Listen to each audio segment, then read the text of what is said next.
The speakers list, yes.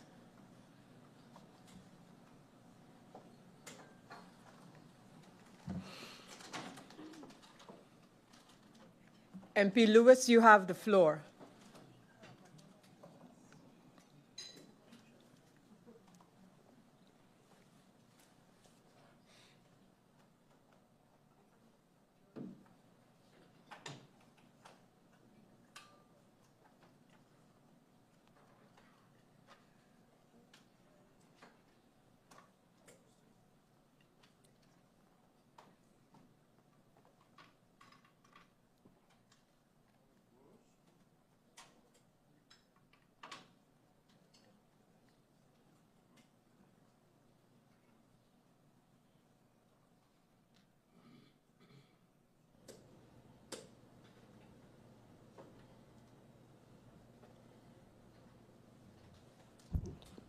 Good afternoon, Madam Chair, Honorable Prime Minister, the honorable members of the Council of Ministers, my honorable colleagues, those in the Tribune, and the listening and viewing public of St. Maarten.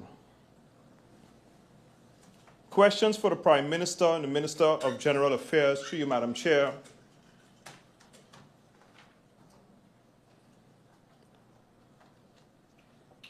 Could you please provide an update on the status of the reinstatement of civil servants who was elected in the House of Parliament that were placed on an active status following the conclusion of the parliamentary term on February 10, 2024 and September 19, 2024?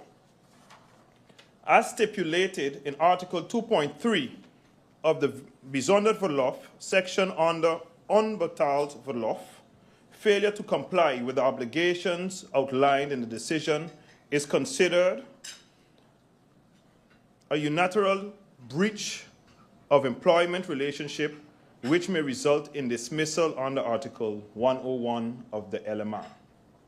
If it's not clear, Prime Minister, I'm talking about individuals who are parliamentarians who are also civil servants. What is their status at this moment? As civil servant, they are supposed to return immediate to work. I also have some questions regarding the engagement of services of the former head of P&O, who was hired according to the information gathered in 2023 to manage P&O department until August 2024. What was the monthly compensation of the former head of P&O? Because I would like clarity on the rumor that this person was compensated or earned 33,000 guilders per month. Can you confirm if this information is accurate or not?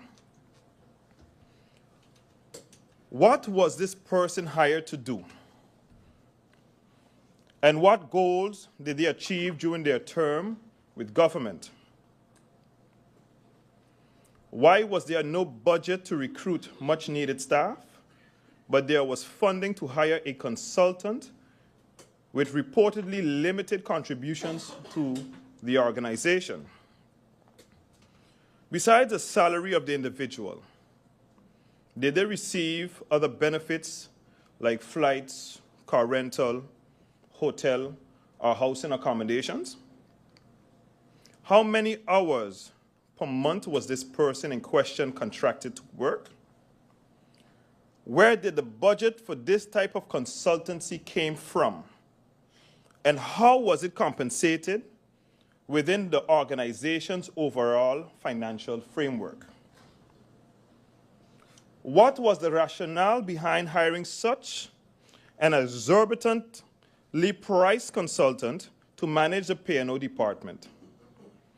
Did their gold standard approach deliver measurable improvement to the revolutionary changes within the P&O department and the organization as a whole, as should be expected with such a price tag?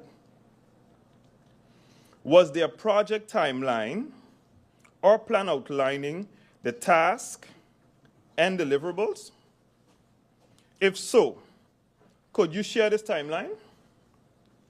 Additionally, were minutes or progress reports taken during meetings to elevate their work and track accommodations? If not, why were there no records kept? Through you, Madam Chair, questions to the Minister of TIAT. One of my main concerns is the current state of the benches on our main street, which experiences heavy tourist traffic. These benches are increasingly being used by store merchants to hang their mats or many other wet objects to dry. As I walked through just yesterday, I noticed that many of these benches, especially those placed lower downtown, are broken into pieces and can no longer serve the intended purpose. Instead, they have become an eyesore on the already deteriorating streets of Phillipsburg. Minister, through you, Madam Chair, I am curious to know if you are in contact with a contractor or any other companies responsible for the maintaining of these benches. Furthermore, is there a plan in place to collect and repair the broken pieces when they are observed in such a deteriorating state? Additionally, is spraying or painting of these benches part of the initiative for the beautification of Phillipsburg? Questions through you, Madam Chair, to the Minister of TIAT. I am curious to know how many and what type of business licenses has been issued in 2024. So from January 1st, 2024 to December 31st, 2024, by category, how many has been issued? So for instance, how many business licenses, director licenses, sole proprietor licenses, and operational licenses, etc.? How many, and it can be by week, month, or quarterly, it doesn't matter. And from those licenses issued, what did government receive in fees? And what can government expect to receive in 2025 on fees from those licenses? As I mentioned before, I am asking both ministers, as I am not sure who I can ask this question. How much does BTP owe government? What is the current status of the SXM form? Have we succeeded in bringing it up to standard?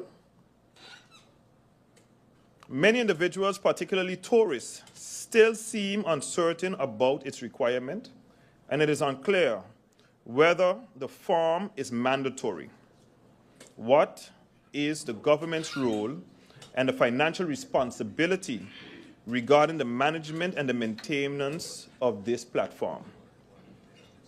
What is the Ministry of TIAT doing to promote the vendors at the marketplace, seeing its current situation? The vendors also seem lost as to what is going on. Minister, through you, Madam Chair, I have spoken to some of the merchants on the front street and the back street, and few have indicated that business was at its lowest ever been in December 2024. What is the minister, through you, Madam Chair, is doing to bring back life to the economic growth of Phillipsburg? Through you, Madam Chair, question to the Minister of Finance. In conjunction with the inquiry to the Minister of TIAT regarding the issuance of business licenses, what did government receive in fees from January 1st, 2024 to December 31st, 2024? And what is government expected to receive in the fees from business licenses in 2025? Has the ministry ever considered expanding the list of TOT exempt products to match that of those on the maximum price list?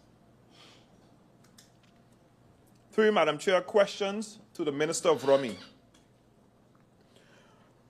In what ways does the ministry intend to integrate environmental protection and responsible use of natural resources into the core policy areas? How does the minister plan to ensure that the operation and services provided by the Ministry of Rummy remain consistent, effective, efficient, and transparent? What steps are being taken to ensure that the housing is available for different income classes, and how will these policies be implemented? What steps are being taken to establish a sustainable waste management system with effective recycling and reuse? How does the ministry plan to improve wastewater disposal systems to prevent environmental pollution and ensure public health? What measures are in place to ensure compliance with environmental regulation standards and values? What plans does the Minister of Rummy, through you, Madam Chair, for educating Rummy staff on the new legislation? Approximately 18 million USD has been allocated for land acquisition. Could you provide more specifics on which ministries will receive this funding and projects it will support? What is the timeline for the land acquisition projects? How will these land acquisition contribute to the long-term development goals, such as housing and infrastructure? How much is the value of all business permits that currently pending for approval and execution? What is the possibility to have a drag strip developed in St Maarten with the location preferred on the Ring Road? Are you aware, Minister, through you, Madam Chair, of the running water, be it sewage or clean water, from the prison through the yards of residents in the Back Bay of Point Blanche?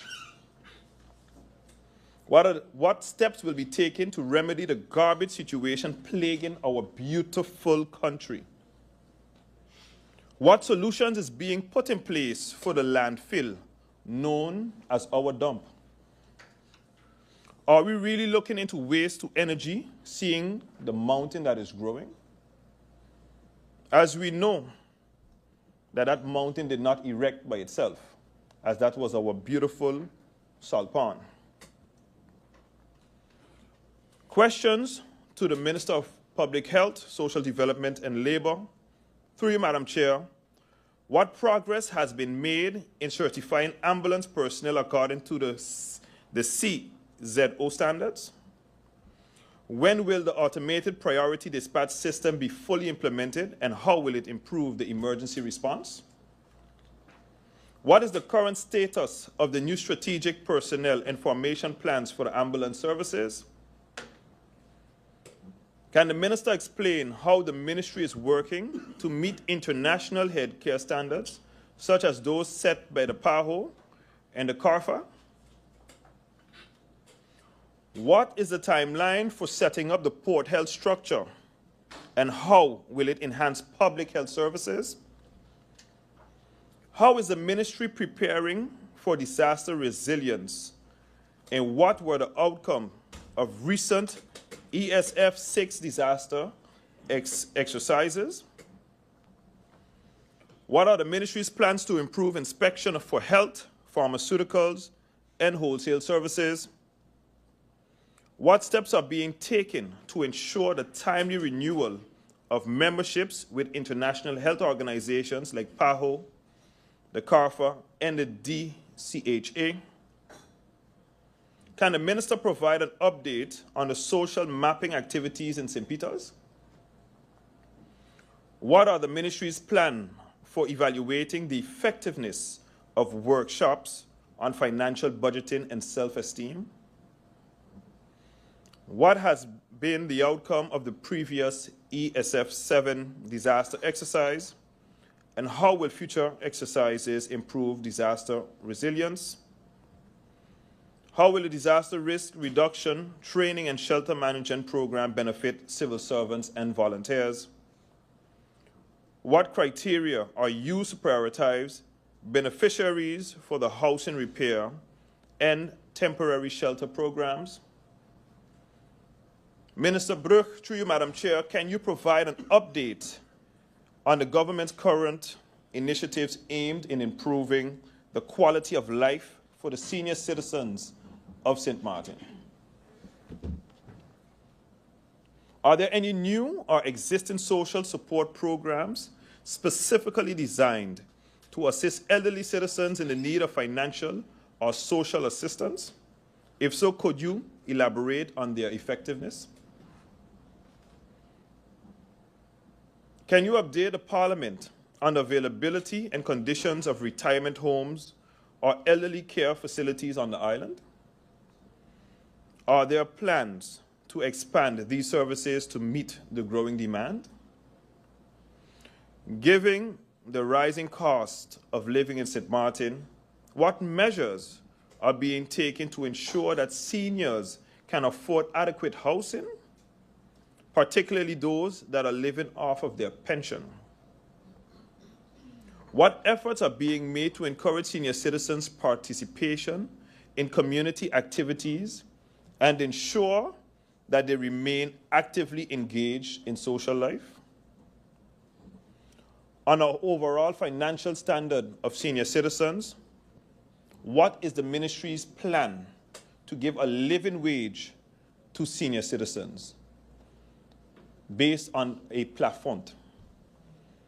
What will be a living wage for senior citizens? As senior citizens in this country, some are collecting 170-something guilders, 100 and something guilders. Some may be collecting 1,000, some collecting 700 guilders. That is not a living wage for anyone, be it a senior or not, in this country.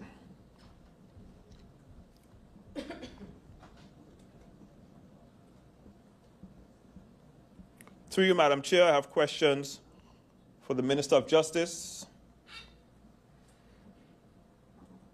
What immediate actions is the Ministry of Justice implementing to curb the rise in criminal activities, particularly violent crimes such as shootings and robberies? Are there any special operation or task forces in place to address these concerns? One of the key challenges in reducing crime is building trust between law enforcement and community. How is your ministry enhancing community policing efforts? And what initiatives are being introduced to foster better relationships with the public? The effectiveness of law enforcement heavily depends on the proper training and resources. How is the Ministry of Justice ensuring that the police officers or justice workers on a whole are well trained, equipped, prepared to deal with the rise in crime rates and evolving challenges? The quality of life for our law enforcement officers is crucial for their well-being and effectiveness. What improvements are being made to their working conditions, including mental health, support, workload management, and overall morale? Minister of Justice, through you, Madam Chair, I would like to bring to your attention a matter that has been growing concern for many of the constituents, and one that I've personally been receiving numerous calls and messages about, is the issues pertaining to the ongoing backlog in the immigration application, specifically concerning as well the humanitarian process.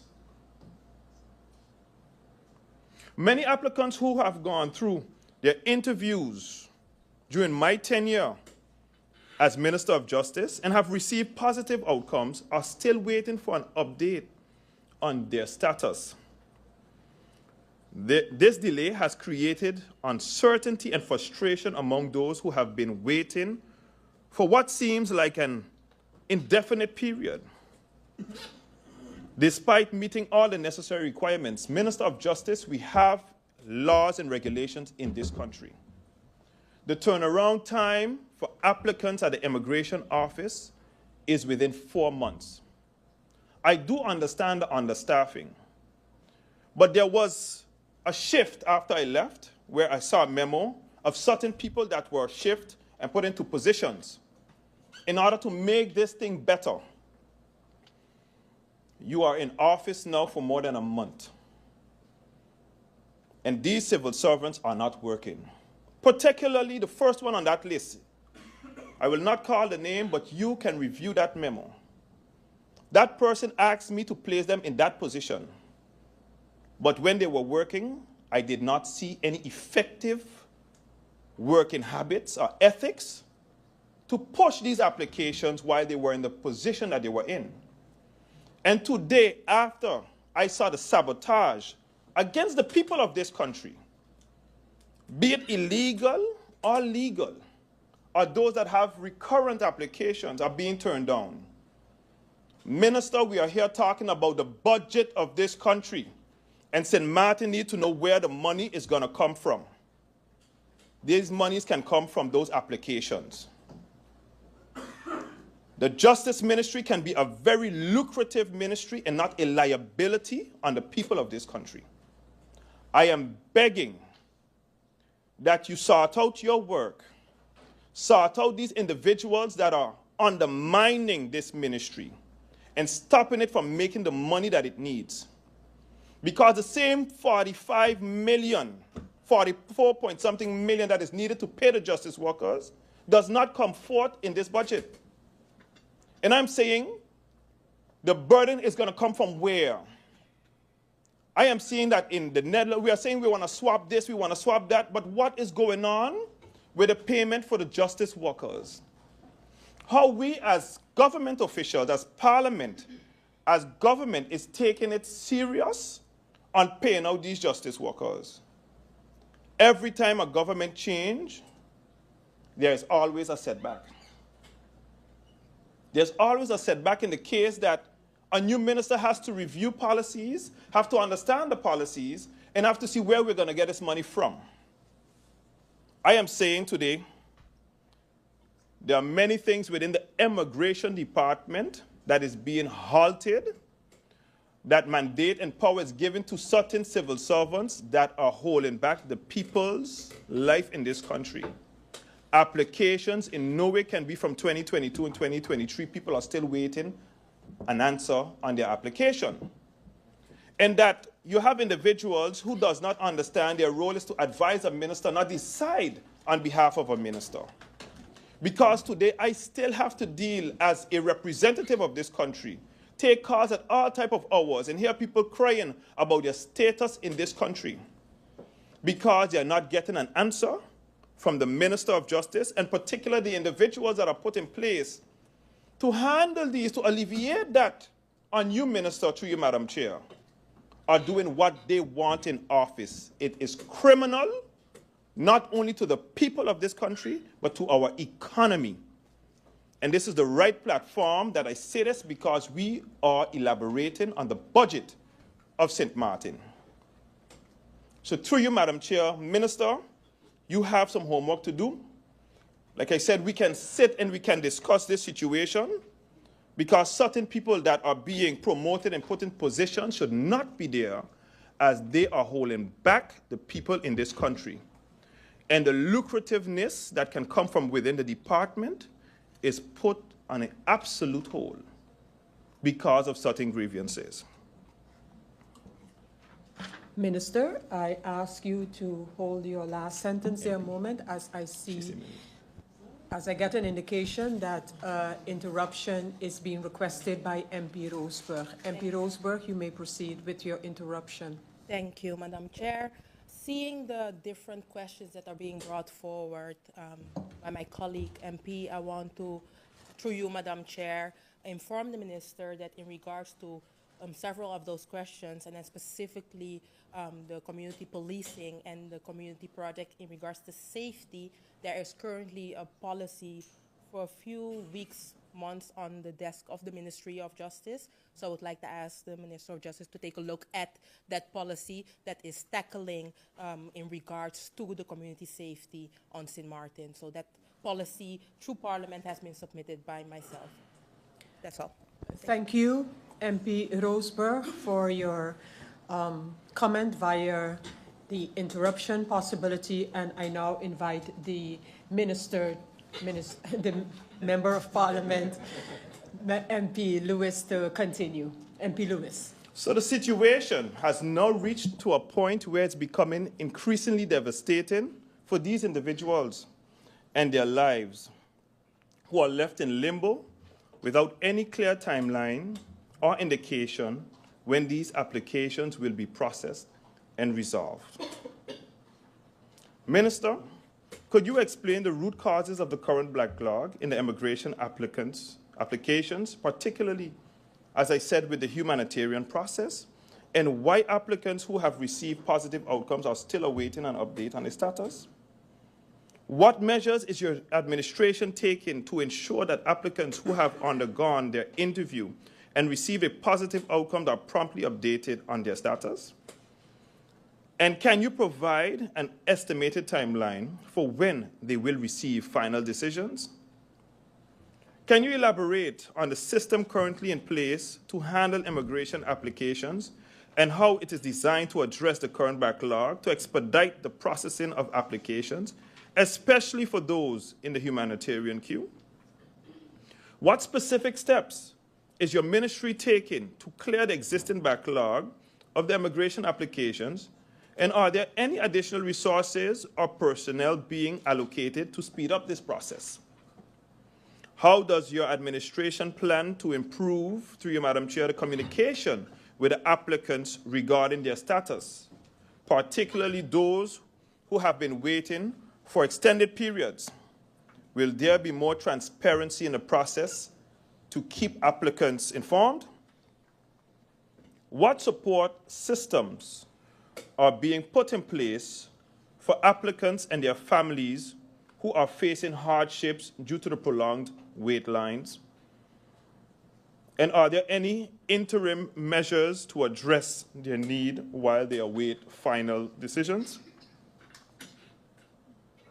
What is the current immigration backlog for employees and directorship positions, considering that the wage tax is our largest revenue stream as indicated by finance?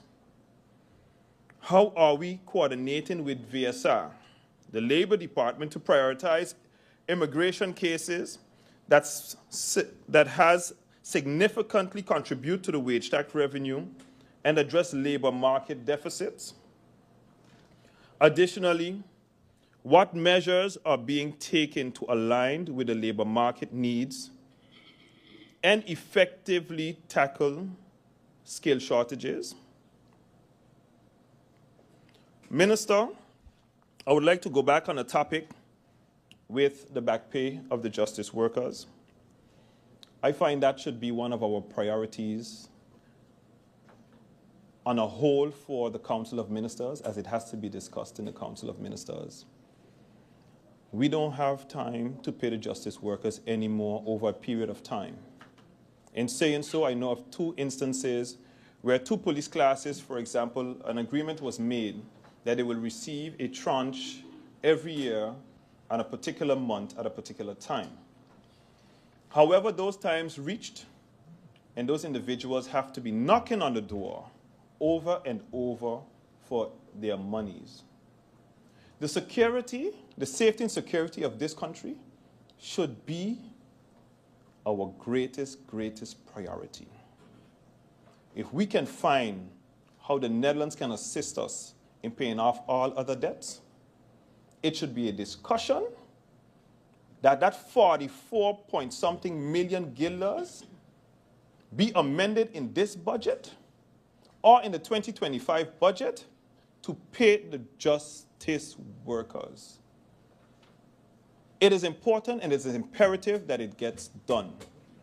These officers are already using their own monies to buy uniforms, to buy shoes, to buy different equipments. So I think the best thing that our government can do right now is find the money to pay off this debt. We cannot wait for 10 years. Government are continuously changing, and every single minister have their way of working and understanding their ministry. So please, Minister of Justice, through you, Madam Chair, I would like to hear something about that 44-point-something million that is due to the justice workers and how we can get it paid off. Not over a period of time, but paid off as soon as possible. I am a justice worker that is currently on a leave of absence, and I too am also owed by the Ministry of Justice, along with my other colleagues that I have to hear them on Sundays and Saturdays where I cannot enjoy an off day of their money. So yes, Prime Minister, Minister of Finance, and Minister of Justice, through you, Madam Chair, you all have to caucus and see what we can do to get this done. However, we also have, this is also for the Minister, the Prime Minister, through you, Madam Chair of General Affairs, the upkeep of the facilities in justice. The facilities in justice are at a deplorable state. I have seen the Simpson Bay Police Station, I've seen the Phillipsburg Police Station, I've seen the Point Blanche Prison. We all know the project is supposed to be ongoing for UNOPS, but what is going on with the monies that BZK said they were going to send? Did we receive that money to fix the police cells in Phillipsburg, the holding cells? And I would like to know the progress on the maintenance of the police cells. Because as I was aware that they were also leaking water in the holding cells at the Phillipsburg outpost. In conclusion, at this time, these questions stem from the serious concern raised by the community, not only based on my study. And I strongly urge your ministry to address these issues with the utmost urgency and transparency. The safety and well-being of students and staff must be our top priority. It is essential that investigations also be carried out.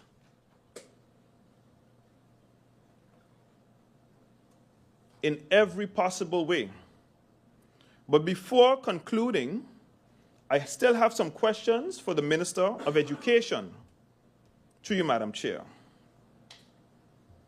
I raised today to address the number of critical concerns regarding the ongoing situation at the school, particularly surrounding the manager in question.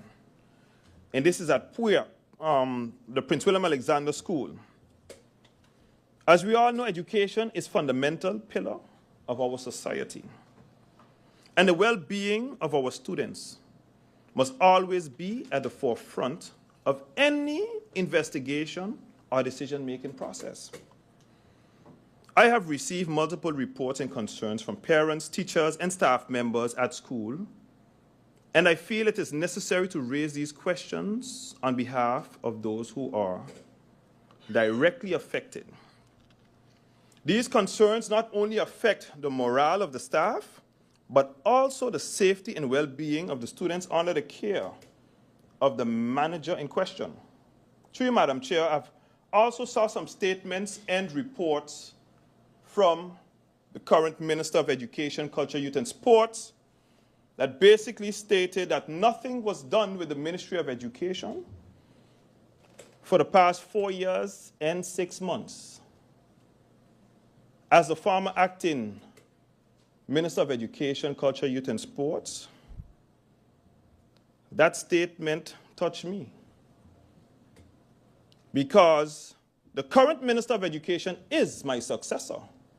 I am one of those parliamentarians that are standing today that has 2 successors.